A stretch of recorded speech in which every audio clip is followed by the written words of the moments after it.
Assalamualaikum warahmatullahi wabarakatuh. Selamat berjumpa kembali dalam mata kuliah kewirausahaan atau entrepreneurship.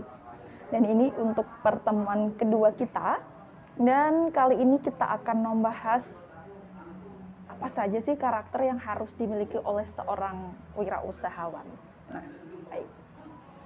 Ngomong-ngomong tentang karakteristik wirausahawan, itu bisa saja kita sebut bagaimana dengan sifat-sifat yang harus dimiliki oleh seorang wirausahawan. Sifat-sifat ini kemudian dibangun sehingga bisa menunjukkan ciri khas atau karakteristik dari wirausahawan tersebut. Nah, tentu saja karakteristik ini harus bersifat positif ya, harus sifat-sifat yang bagus, karakter-karakter yang membangun seperti itu. Nah, kalau ngomongin karakteristik wirausahawan, setelah saya lihat-lihat ini sama saja sih, ini sama kayak mata pelajaran akhlak dengan materi ini akhlakul karimah gitu atau akhlakul mahmudah gitu. Jadi sifat-sifat yang baik lah semacam itu pokoknya.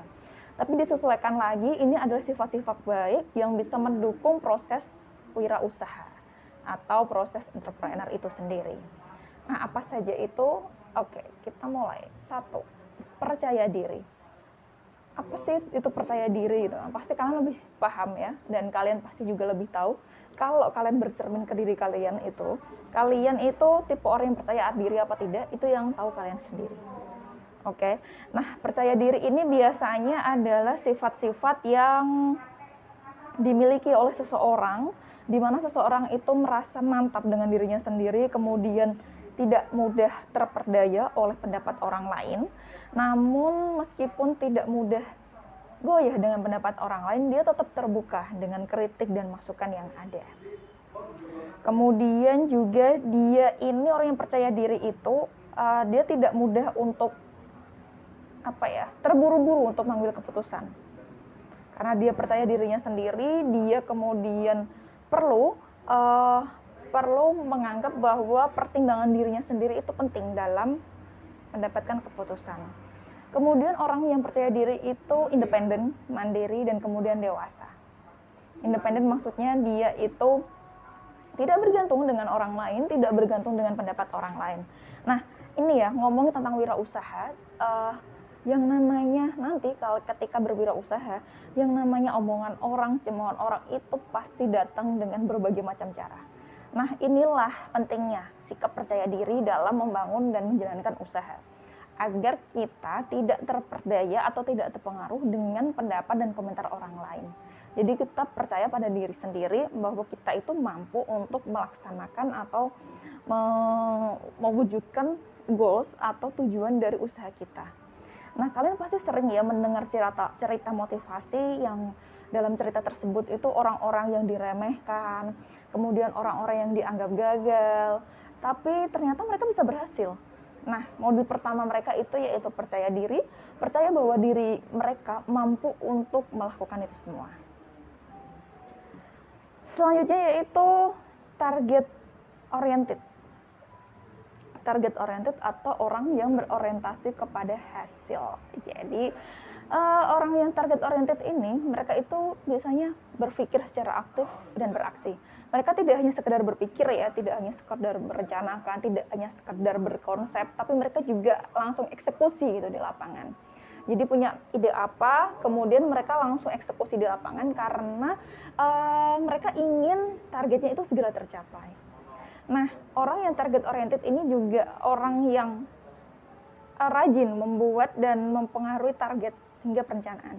Jadi orang yang fokus terhadap hasil itu biasanya adalah orang yang memanfaatkan ketika pada fase perencanaan.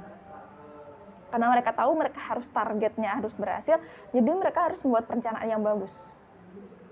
Rencanaannya apa yang harus dihasilkan, apa yang dibutuhkan untuk mencapai hasil itu, lalu kemudian bagaimana cara untuk mencapai hasil tersebut. Nah, itu di perencanaan. Nah, kemudian juga mereka akan men-set ya atau mengatur seberapa banyak, seberapa tinggi hasil atau target yang akan mereka capai. Apakah mungkin pada bulan ini mereka akan menjual 100 produk, 1000 produk. Nah, itu semuanya ditentukan oleh orang yang target oriented. Tentu saja tidak asal menentukan target, tapi mereka menyesuaikan target mereka dengan kemampuan dan modal yang mereka miliki. Kemudian target itu kan ada di depan ya, ada di masa depan, bukan di sekarang. Nah, maka dari itu orang yang target oriented ini berpikiran jauh ke depan atau yang biasa disebut dengan visioner. Kemudian yang ketiga ada leadership atau kepemimpinan, yang mana leadership ini memang sangat dibutuhkan dalam aspek kehidupan, karena mulai dari hal terkecil sampai hal yang paling besar itu membutuhkan sifat kepemimpinan yang bagus. Mulai dari memimpin diri sendiri, mengatur dan mengelola kedisiplinan diri sendiri, itu semuanya butuh yang namanya jiwa leadership. Nah, kita tuh sering menyalahartikan bahwa leadership ini sebenarnya warisan. Jadi orang-orang yang biasanya terlahir dari misal bapaknya kepala apa, ketua apa, itu nanti kemungkinan bisa jadi leadership gitu kan. Nah, pasti kalian juga sering ya berpikiran seperti itu. Seperti yang saya sampaikan kemarin, bahwa wirausaha, kenapa yang keturunannya itu wirausaha lebih mudah jadi wirausaha? Nah, itu karena mereka memang dididik, tumbuh dan berkembang dalam lingkungan seperti itu. Nah, sama halnya dengan anak-anak yang lahir dari para pemimpin, karena mereka tumbuh dan besar dalam lingkungan leadership. Tapi leadership ini bisa ditumbuhkan kok. Bukan hanya dari lingkungan, tapi dari bagaimana kalian belajar. Bagaimana kalian memasuki atau men-challenge gitu ya, menantang diri kalian untuk masuk ke dalam suatu lingkungan yang mana leadership kalian itu bisa berkembang. Misal kalian bisa mulai dengan memasuki atau mengikuti organisasi. Di sana pasti leadership kalian akan diuji, akan dilatih, digembleng secara baik. Kemudian kalian juga bisa menjadi sukarelawan dalam acara-acara sosial. Nah, itu juga bisa menjadi salah satu ajang latihan untuk menumbuhkan sifat leadership. Kemudian juga jujur. Leadership itu, seorang pemimpin itu harus memiliki sifat jujur ya. Karena ketika seorang pemimpin itu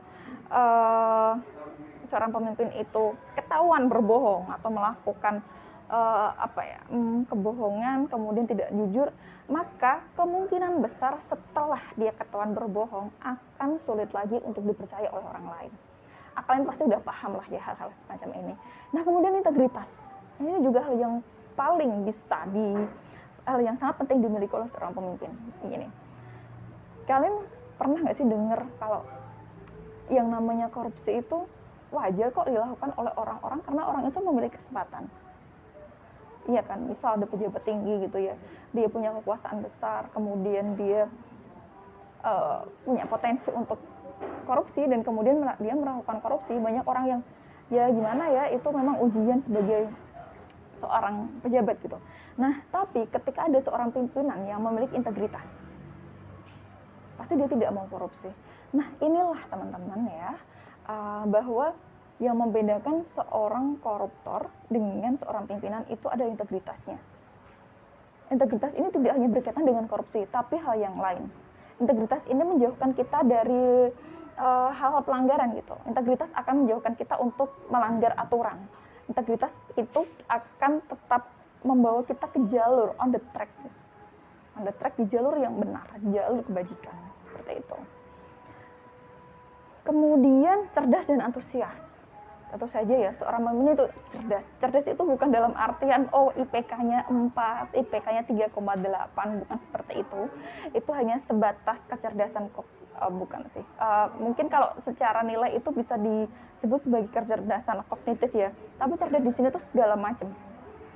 Kognitifnya iya, psikomotoriknya iya, emosinya, kemudian spiritualnya. Nah, pemimpin yang cerdas semacam ini akan lebih mudah mengelola apa yang ia pimpin. Kemudian dia juga harus antusias, optimis gitu ya. Dia tidak boleh yang ini pasti tidak bisa, ini nanti pasti akan gagal. Tidak seperti itu. Leadership itu harus antusias dan optimis. Nah, leadership itu bisa memberikan inspirasi dan memotivasi apa yang ada di sekitarnya. Karena leadership itu bisa menjadi sebuah bisa menjadi role model lah, bisa menjadi contoh bagaimana seseorang itu sebagai seorang leader itu bisa menginspirasi dan memotivasi bawahannya. Nah, kemudian ada keempat yaitu keorisinilan. Nah, ini penting nih teman-teman dalam yang namanya usaha. Orisinalitas itu sesuatu yang perlu diterapkan ya.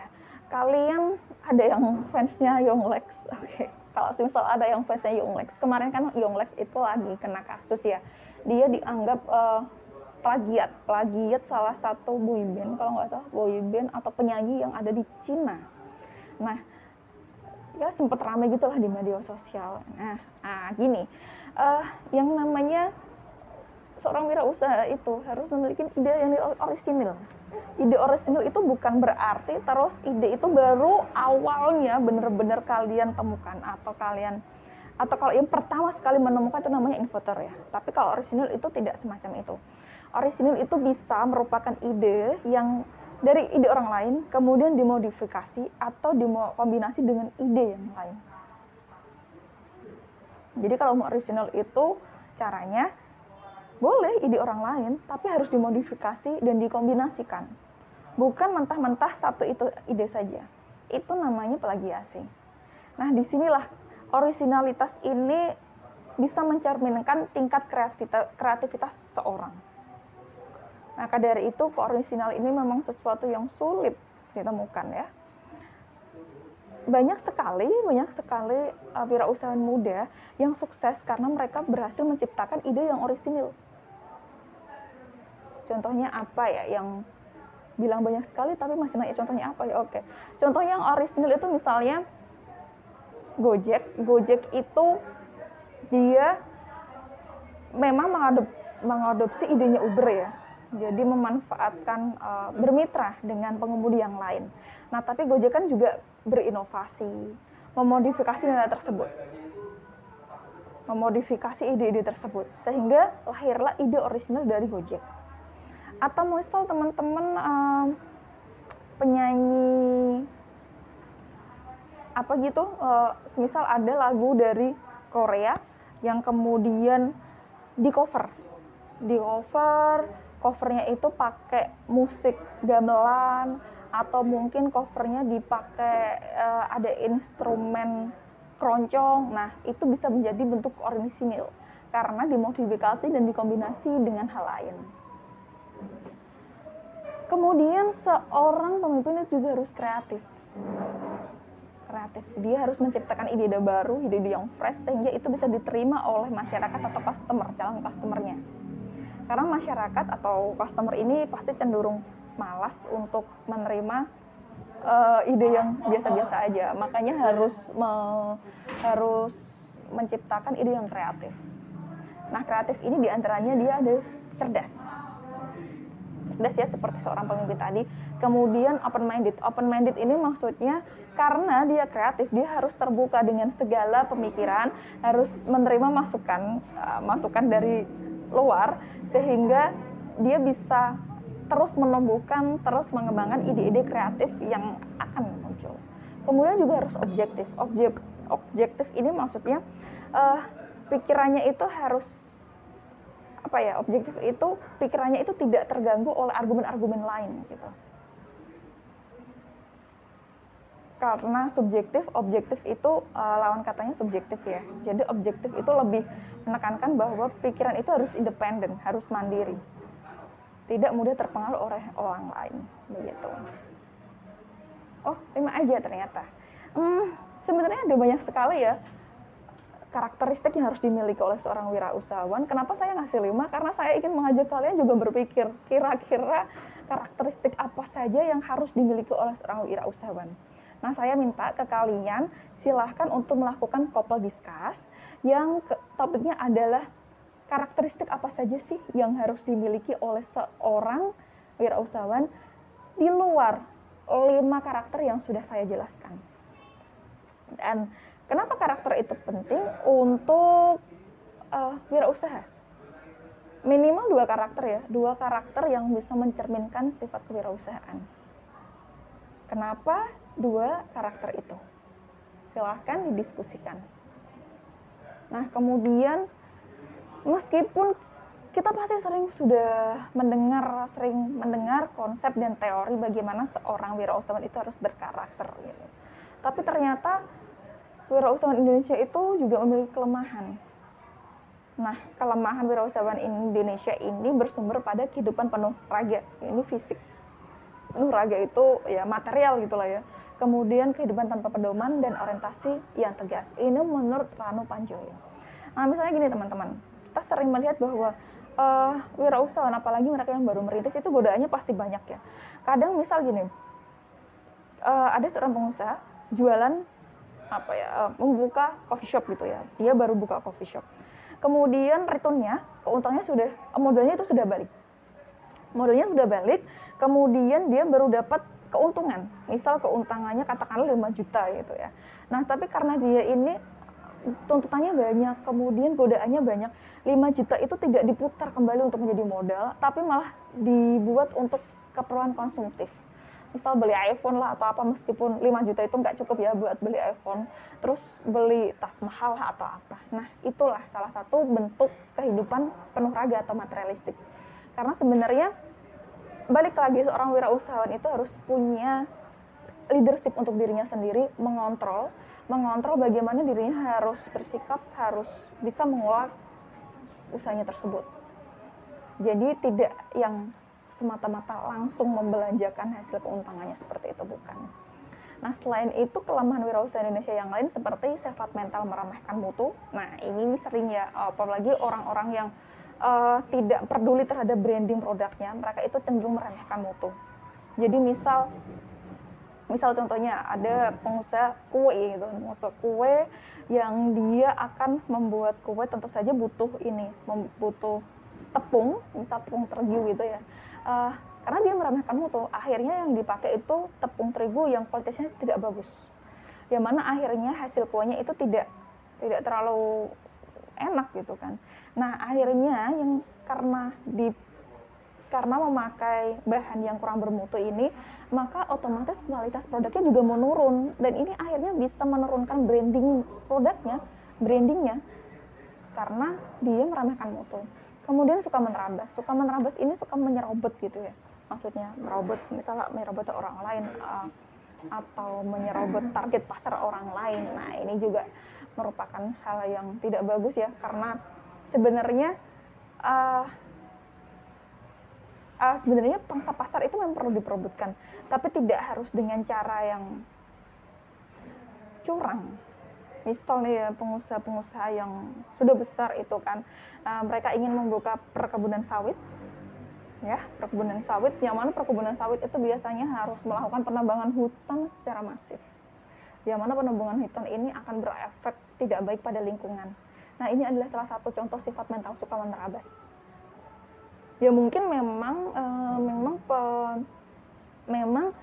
penebangan hutan itu legal, ada regulasinya legal. Tapi apakah itu baik untuk lingkungan, untuk orang lain? Bukan kan? Enggak ya. Makanya itu sifat merabas ini tidak baik dimiliki oleh seorang wirausaha. Kemudian tak percaya diri, kalian pasti udah paham. Tidak disiplin. Nah, ini tidak disiplin. Misal kalian buka coffee shop seperti tadi, kalian tulis di biasanya depan itu kan ada buka jam berapa gitu. Seharusnya kalian buka jam 9 pagi, tapi ternyata jam 10 kalian belum buka karena kalian tidak disiplin. Karena ya udahlah gitu kan. Karena kalian pasti sering dengar ya bahwa wirausaha itu bosnya dia sendiri gitu, nggak ada yang ngatur-ngatur. Makanya suka-suka aja gitu. Nah, suka-suka aja sebagai bosnya sendiri, kalau tidak disiplin ya kapan maju? Nah, ini harus diperhatikan bahwa memang menjadi bos diri sendiri itu ya benar, tapi kan tidak berarti itu harus tidak disiplin. Kemudian sifat mental mengabaikan tanggung jawab yang kokoh. Nah, itu juga misal nih, tanggung jawab itu contohnya seperti apa? Kalian sudah bisa membuka coffee shop, untungnya banyak, pelanggannya banyak, rame gitu coffee shopnya. Nah, sebagai pengusaha, kalian itu wajib untuk membayar pajak kan? Nah, kemudian kalian mencoba mengakali untuk bagaimana caranya untuk tidak perlu membayar pajak. Kalian mengakali lah, misal hasil penjualannya rendah, terus profitnya rendah, sehingga pajaknya nggak besar, padahal ternyata coffee shop kalian laris. Nah, itu merupakan salah satu bentuk mengabaikan tanggung jawab. Sebenarnya banyak sekali ya kasus wirausaha yang mengabaikan tanggung jawab ini. Misalnya tadi lah pembakaran hutan untuk pembukaan lahan sawit yang kemudian kasus asap akibat pembakaran hutan di Riau itu yang biasanya ketika musim kemarau. Nah, itu salah satu bentuk mengabaikan tanggung jawab. Atau kemudian misal ada kasus ganti rugi lahan yang tidak sesuai dengan yang disepakati, itu juga merupakan bentuk tanggung jawab. Dan masih banyak lagi kasus-kasus yang sebenarnya itu memang bentuk tidak tanggung jawab, dan itu harus dihindari oleh sebagai seorang wirausaha. Jadi meskipun seberapa besar profit kalian, seberapa tinggi keuntungan kalian dalam penyediaan produk dan jasa itu, tapi jika kalian mengabaikan tanggung jawab, mengabaikan lingkungan sekitar, ya sama saja hasilnya tidak berkah. Begitu ya. Terima kasih, jangan lupa diskusi couple discuss-nya, saya tunggu jawabannya di grup WhatsApp. Terima kasih, saya tutup kuliah ini, semoga bermanfaat dan semoga meskipun kalian nanti tidak menjadi wirausahawan, tapi kalian bisa memiliki jiwa wirausaha. Mari kembangkan karakter-karakter positif yang sudah saya sampaikan dan yang nanti akan kalian diskusikan. Terima kasih, semoga bermanfaat. Assalamualaikum warahmatullahi wabarakatuh.